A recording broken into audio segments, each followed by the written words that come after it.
Hello everyone, welcome to my YouTube channel in English classes. तो ये मेरा जो है पहला वीडियो है।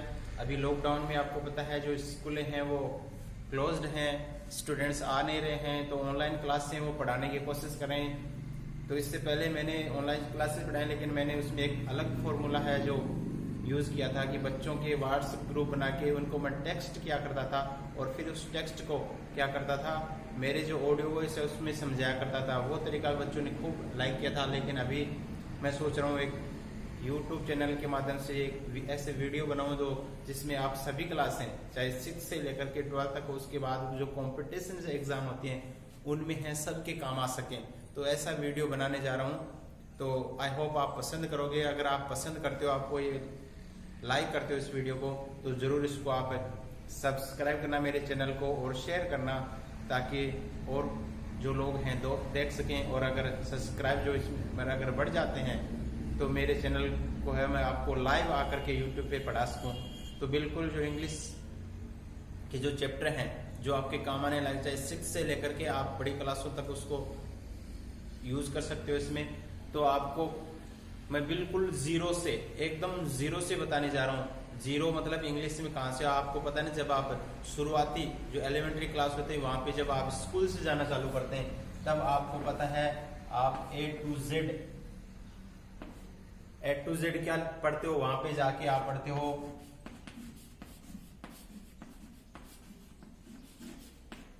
अल्फाबेट पढ़ते हो। जब आप शुरुआती क्लास में जाते हो तो आपको अल्फाबेट बताया जाता है। अल्फाबेट में आपको ये बताया जाता है कि ए ई आई ओ यू, ये 5 आपके जो होते हैं ये वॉवल्स होते हैं, और बाकी के जो 21 जो होते हैं रिमेनिंग वो आपके कॉन्सोनेंट्स होते हैं। बिल्कुल फिर बता रहा हूं, जीरो से बता रहा हूं। जब आप एंट्री करते हो स्कूल में तो आपको इंग्लिश में ए टू जेड अल्फाबेट्स बताए जाते हैं, जो कितने होते हैं 26 होते हैं। फिर आपको बताया जाए उनमें से 5 जो होते हैं ए ई आई ओ यू वो वावल्स होते हैं, बाकी के रिमेनिंग जो 21 होते हैं वो होते हैं कॉन्सोनेंट्स होते हैं। फिर क्या करते हैं, जब ये सीख लेते हैं तो फिर अपन वर्ड्स बनाना शुरू करते हैं। वर्ड में क्या होता है, कम से कम एक वावल और कम से कम एक कॉन्सोनेंट मिलकर के क्या करते हैं, वर्ड बनाते हैं। फिर उनका कुछ न कुछ मीनिंग निकलता है। हाँ, कुछ ऐसे वर्ड्स हैं जो बिना क्या है वावल्स के भी हैं, और कुछ ऐसे जो बिना कॉन्सोनेंट के भी हैं। कुछ ऐसे हैं जिनमें सिंगल अल्फाबेट भी है। जैसे आपने देखा होगा एक अपन यूज करते हैं इसमें ए आई भी आप यूज करते हो और ओ यूज करते हो। ए जो है जिसमें आप आर्टिकल में यूज करते हैं ए, आई जो आप में जिसको आप यूज करते हो, ओ जो शायद ऑक्सीजन का सिंबल है। तो ये जो है 3 वर्ड ऐसे हैं जो बिल्कुल सिंगल हैं लेकिन इनको वर्ड बोलते हैं। कॉन्सोनेंट जो है बहुत सारे ऐसे वर्ड हैं जो केवल कॉन्सोनेंट से बनते हैं, लेकिन कॉन्सोनेंट से जो वर्ड बनते हैं उनमें शर्त ये होती है कम से कम उनमें वावल जैसा साउंड आना जरूरी है। जिस तरह से आप देखते हो F L Y, rhythm, fly, rhythm. ये जो रिदम वर्ड मैंने लिखाया है ये प्रोबेबली शायद हो सकता है कि इंग्लिश का सबसे बड़ा ऐसा वर्ड है जिसमें कोई भी वोवल नहीं है, लेकिन वोवल जैसा साउंड जरूर है। री ई का आ रहा है यहाँ पे रिदम में। तो ऐसे वर्ड जो कॉन्सोनेंट से मिलके बनते हैं लेकिन वोवल जैसा साउंड उनमें जरूर आता है। तो आपको बता रहा था मैं, अल्फाबेट होते हैं 26 होते हैं, उनमें से 5 वोवल होते हैं, 21 कॉन्सोनेंट्स होते हैं। ये मिल करके कोई ना कोई वर्ड बनाते हैं। अब आपको बता दूं, ये जो अल्फाबेट हैं उनको अपन 2 तरह से लिखते हैं। या तो उनको स्मॉल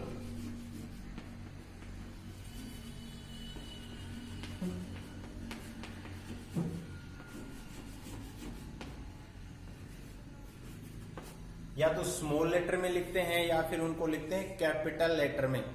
दो ही तरह से लिखा जाता है। उसके बाद जो कर्सु राइटिंग में लोग हैं बहुत सारे हैं जो इनको अलग अलग अपने हैंड राइटिंग से कर्सु करके लिख देते हैं, लेकिन दो तरह से लिखा जाता है इनको, स्मॉल लेटर्स और कैपिटल लेटर्स में।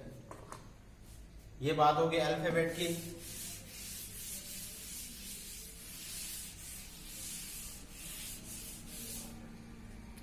तो अल्फाबेट को यूज करते हुए अपन वर्ड्स बनाते हैं, और वर्ड्स हैं वो मिल करके क्या बनाते हैं, अभी मैंने आपको बता दूं बिल्कुल शुरुआत से, सेंटेंस बनाते हैं। और ये आपको बता दूं कि इंग्लिश जो होती है लैंग्वेज अपनी, जो बहुत सारे लैंग्वेज है उनमें भी है, इंग्लिश में जो अपना पढ़ने का जो बेस होता है वो एक सेंटेंस ही होता है। जैसे मैं आपको बताऊं टेंस आप पढ़ोगे तो उसमें सेंटेंस ही पढ़ोगे, पूरा सेंटेंस लिखा जाता है, फिर उसकी किस तरह से वर्ब चेंज होती है। अगर आप वॉइस पढ़ोगे एक्टिव पैसिव, पैसिव से एक्टिव, तो उसमें भी आपको एक सेंटेंस ही बताया जाता है। आप नरेशन पढ़ोगे उसमें डायरेक्ट से इनडायरेक्ट करोगे, उसमें भी आपको क्या करना पड़ता है, एक सेंटेंस को ही चेंज करना पड़ता है। तो आप इंग्लिश में जितने भी चैप्टर पढ़ोगे या फिर आप टेक्स्ट बुक में आपका पैराग्राफ पढ़ रहे हो तो उसमें पैराग्राफ में भी आपको जो मीनिंग बताया जाता है वो एक पूरे सेंटेंस का ही बताया जाता है। तो सबसे पहले शुरुआत में आपको जानना है सेंटेंस। इससे पहले की बात मैंने कहा अल्फाबेट होते हैं, अल्फाबेट से वॉवल्स और कॉन्सोनेंट मिलकर अपन वर्ड बनाते हैं, वहां तक आपने छोटी क्लासों में सीखा। उसके बाद देखते हैं सेंटेंस। तो सेंटेंस क्या होते हैं, जनरली अपन क्या करते हैं जब बोलते हैं, व्हेन वी स्पीक और राइट वी यूज वर्ड्स। जब हम बोलते हैं या लिखते हैं तो वर्ड को यूज करते हैं, सबको पता है वर्ड यूज करते हैं। तो सेंटेंस क्या हो जाता है फिर, देखो एग्जांपल लिखता हूं कुछ में। सेंटेंस ऐसा,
इस तरह से मैंने कुछ ये सेंटेंस लिखे हैं।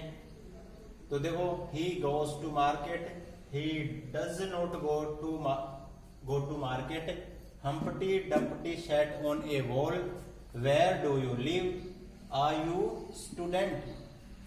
ए student, be quiet, have a mercy upon us, how cold the night is, what a shame.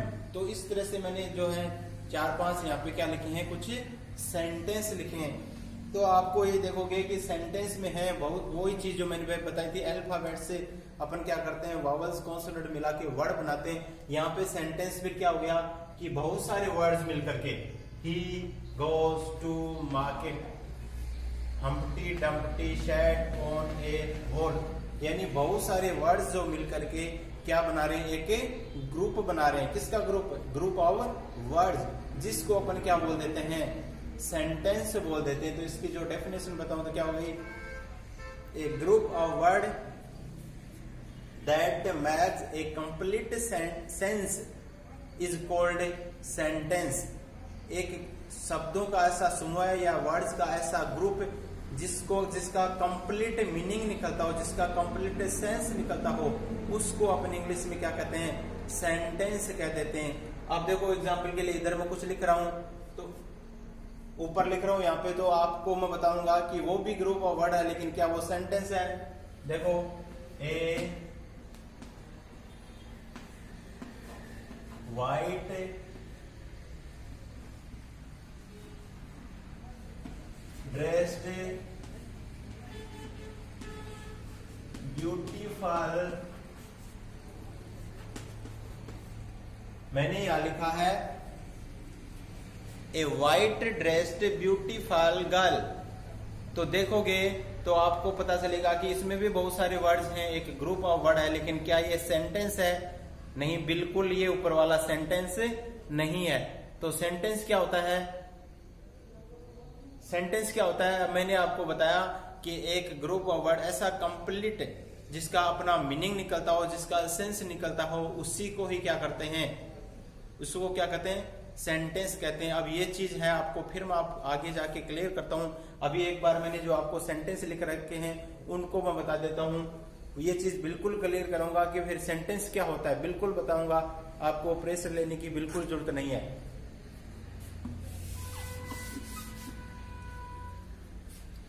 तो सेंटेंस है, वो सेंटेंस है, उनको बताता हूं कि सेंटेंस इंग्लिश में अपनी 4 तरह के होते हैं। वैसे अपन फंक्शन के आधार पे बोलें, जो फंक्शन करते हैं उस फंक्शन के बेस पे ये 4 तरह के होते हैं। उसके बाद जो है शकल के आधार पे जो है वो सेंटेंस और होते हैं, जो आपको मैं आगे की जैसे क्लास में बढ़ते जाएंगे आपको बताऊंगा। तो सेंटेंस है वो कैसे, जैसे ये sentence, he goes to market, he does not go to market, Humpty Dumpty sat on a wall. तो इस तरह के सेंटेंस को अपन क्या कहेंगे, ये जो सेंटेंस है ये आपको कुछ न कुछ स्टेटमेंट दे रहा है, कुछ डिक्लेयर कर रहा है, तो इसलिए इसको डिक्लेरेटिव सेंटेंस कहेंगे। तो a sentence that makes A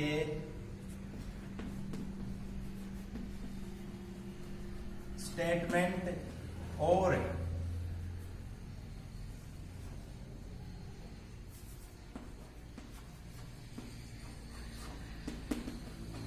a statement that makes a statement और assertion, जो स्टेटमेंट देता है या assertion देता है उसको डिक्लेरेटिव सेंटेंस कहते हैं। तो ये वाला सेंटेंस जो है दोनों, ये क्या हो गए आपके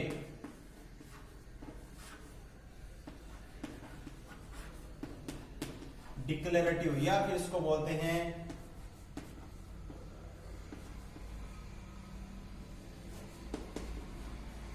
असर्टिव सेंटेंस बोल देते हैं। चाहे वो पॉजिटिव हो या नेगेटिव, जैसे बताया जाए he goes to he market, वो मार्केट जाता है, इसमें आपको स्टेटमेंट दिया जा रहा है, बताया जा रहा है, या वो मार्केट नहीं जाता है, दोनों ही बातों में आपको कुछ बताया जा रहा है। इसका मतलब वो सेंटेंस कैसा है, डिक्लेरेटिव है। नीचे वाला Humpty Dumpty sat on a wall, तो हम्प्टी और डम्प्टी एक दीवार पे बैठे थे, कुछ बताया जा रहा है आपको, तो ये वाला सेंटेंस भी कैसा हो गया, डिक्लेरेटिव हो गया। अब नीचे आते हैं,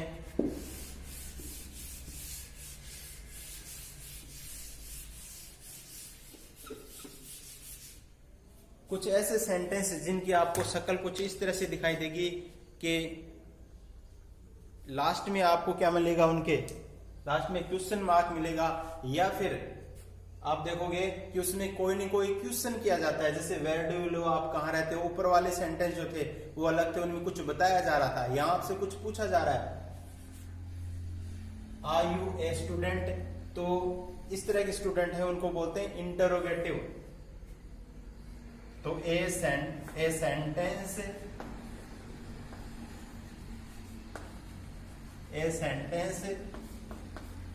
दैट asks a question एक सेंटेंस जो आपको क्या करता है, कोई क्वेश्चन करता है, उस सेंटेंस को बोला जाता है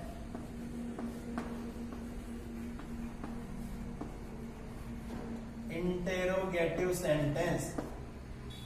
एक सेंटेंस जो आपसे क्वेश्चन करता है, उसमें पता चलता है कि कोई न कोई क्वेश्चन किया जा रहा है, उसको इंटेरोगेटिव सेंटेंस कहा जाता है। तो where do you live, are you a student. Next जो है उसमें मैंने इस तरह से लिखा है be quiet have a mercy upon us. इनमें आप देखोगे एक अलग चीज देख रहे कि जो है इनकी जो शुरुआत होती है वो कोई नाउन से, सब्जेक्ट से नहीं हो रही है। इनमें शुरुआत में आपकी जो वर्ब जो होती है उसकी बेस फॉर्म आ रही है, पहली फॉर्म आ रही है। लेकिन इनमें क्या किया जाता है, इनमें आपसे या तो कमांड करी जाती है या फिर आपसे रिक्वेस्ट करी जाती है। तो ऐसे sentence, a sentence that expresses command, एक ऐसा सेंटेंस जो क्या एक्सप्रेस करता है, कमांड और इंट्रेटी। इंट्रेटी यानी हम्बल रिक्वेस्ट। ऐसे सेंटेंसों को क्या कहा जाता है,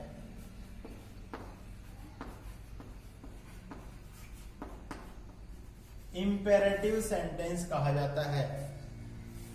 और एग्जांपल देखो, मैं आपको बोलूं गो आउट,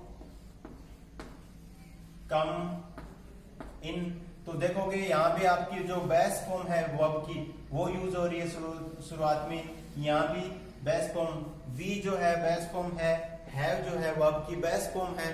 तो जिन सेंटेंस की शुरुआत है वर्ब की बेस फॉर्म से होते हैं उनको बोलते हैं अपन इंपेरेटिव सेंटेंस। उनमें या तो कमांड होती है या इंट्रेटिव होती है, हम्बल रिक्वेस्ट करी जाती है। तो इनको शक्ल से पता चल जाता है कि ये इंपेरेटिव सेंटेंस है। और नीचे देखो, how cold the night is, देखो कितनी ठंडी रात है। वॉट ए शैम, कितनी शर्म की बात है। तो इस तरह से ये इनमें भी आपको शक्ल, अब लास्ट में देखोगे तो आपको जो एक सिंबल मिलेगा, ये एक्सक्लेमेटरी, एक्सक्लेमेशन को दिखाने वाला सिंबल है।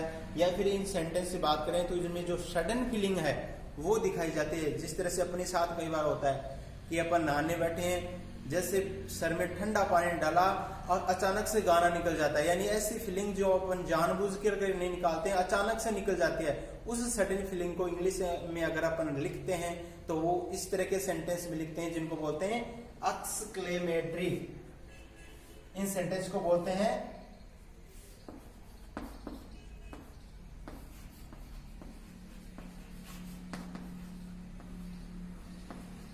Exclamatory sentence. तो इसकी डेफिनेशन हो गई, a sentence that expresses sudden feeling, एक ऐसा सेंटेंस जो ऐसी एक्सप्रेस करता है जिसमें सडन फीलिंग बताई गई हो, उसको एक्सक्लेमेटरी सेंटेंस कहते हैं। How cold the night is, अचानक आपको सर्दी लग रही है, मुंह से अपना निकला, देखो कितनी ठंडी रात है। और कितनी शर्म की बात, कुछ ऐसी बातें सुनी या आपको ऐसी न्यूज मिलती है जिसमें बताया जाता है कि वो फला आदमी मर गया, तो हे भगवान, जो आप जो ये चीजें हैं बिना सोचे समझे अपनी माइंड का यूज किए बिना जो अचानक आपसे मुंह से निकल जाती हैं, उनको अगर लिखते हैं इंग्लिश में तो उनको एक्सक्लेमेटरी सेंटेंस कहा जाता है। और लास्ट में ये एक्सक्लेमेशन जो मार्क होता है उसको यूज किया जाता है इस तरह से एंड में। तो इस तरह से इंग्लिश में जो सेंटेंस होते हैं वो 4 काइंड, 4 तरह के होते हैं, मैंने आपको बता दिए। अगले वीडियो में आपको मैं फिर क्लियर करने वाला हूं कि अगर आपके समझ में नहीं आया कि ये ग्रुप ऑफ वर्ड सेंटेंस है या ये सेंटेंस नहीं है, कैसे पता चले, तो वो बिल्कुल क्लियर करने वाला हूं। अगला वीडियो इसी पे होगा कि एक सेंटेंस क्या होता है। ये मेरी जिम्मेदारी है कि आपको बिल्कुल पता चल जाएगा कि सेंटेंस अपन किसको कहेंगे। बहुत सारा लंबा सा हो सकता है जिसमें एक वर्ड्स का ग्रुप हो सकता है, लेकिन कह नहीं सकते उसको सेंटेंस है। लेकिन हो सकता है कि केवल एक, जिसमें एक ही वर्ड है, उसको ही अपन क्या कह देते हैं, सेंटेंस कह देते हैं। केवल एक वर्ड वाले को या बहुत सारे वर्ड वाले को अपन सेंटेंस नहीं कह सकते, क्योंकि जिसके लिए जो लिमिटेशंस होते हैं, जो क्राइटेरिया होता है एक सेंटेंस का, वो होनी जरूरी है। तो वो जरूर मैं आपको अगले वीडियो में जरूर बताऊंगा। इसको आप शेयर करना, लाइक करना, ताकि और आप कमेंट करके बताना ताकि मैं अगला वीडियो बना सकूं, आपको बता सकूं। धन्यवाद।